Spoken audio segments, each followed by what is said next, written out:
nieuws uit Curaçao in het Nederlands. Access Journaal, vers van de pers.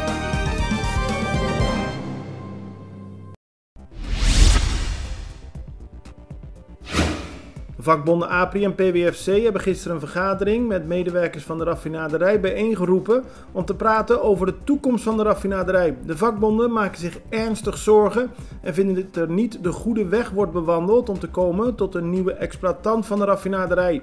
Hierover zitten ze aanstaande maandag met minister-president Eugène Ruggenaat en interim-directeur van de Refineria di Curaçao Marcelino de Lannoy om tafel. Muzikanten, DJ's, artiesten en andere mensen uit de culturele wereld hebben gisteravond gedemonstreerd op de parkeerplaats van Mambo Beach. De artiesten waren in het zwart gekleed en hadden allemaal mondkapjes op. Ze protesteren tegen de coronamaatregelen, waardoor ze al maanden niet kunnen optreden. Volgens hen bloedt de culturele sector van Curaçao daarmee dood. Later op de avond hebben de artiesten een stille tocht gehouden op de boulevard van Mambo.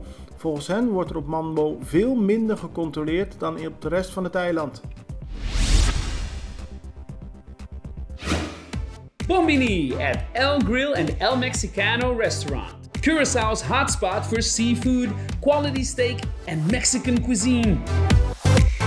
Take a Saturday night bite out of all-you-can-eat ribs, mixed grill Sunday, Monday and Thursday all-you-can-eat Mexican tacos.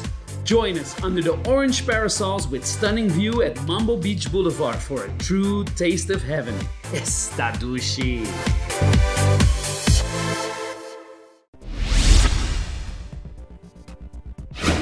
Een 23-jarige Nederlandse militair is zondag aangehouden op Curaçao na een geweldsincident. Hij zou geweld hebben gebruikt tegen een andere militair waarbij hij mogelijk onder beïnvloed was van drugs. Dat heeft de Koninklijke Marechaussee vandaag bekendgemaakt. De man is bij zijn woning aangehouden door de Curaçaose politie. Die had een melding gekregen van een incident. Omdat de verdachte militair is, is hij overgedragen aan de Koninklijke Marechaussee. De man zit nog vast.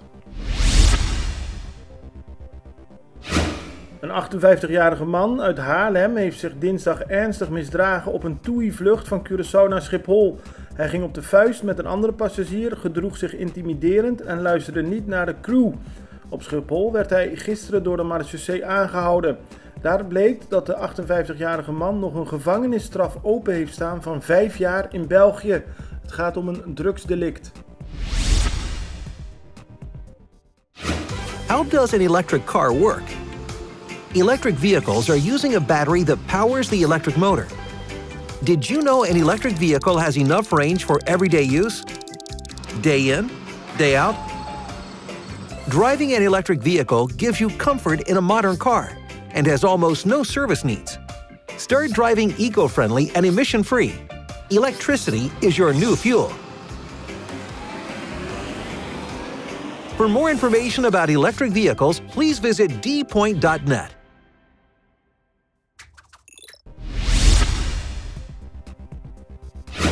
De avondklok die op Aruba sinds 26 augustus geldt, wordt vanaf morgen opgeheven.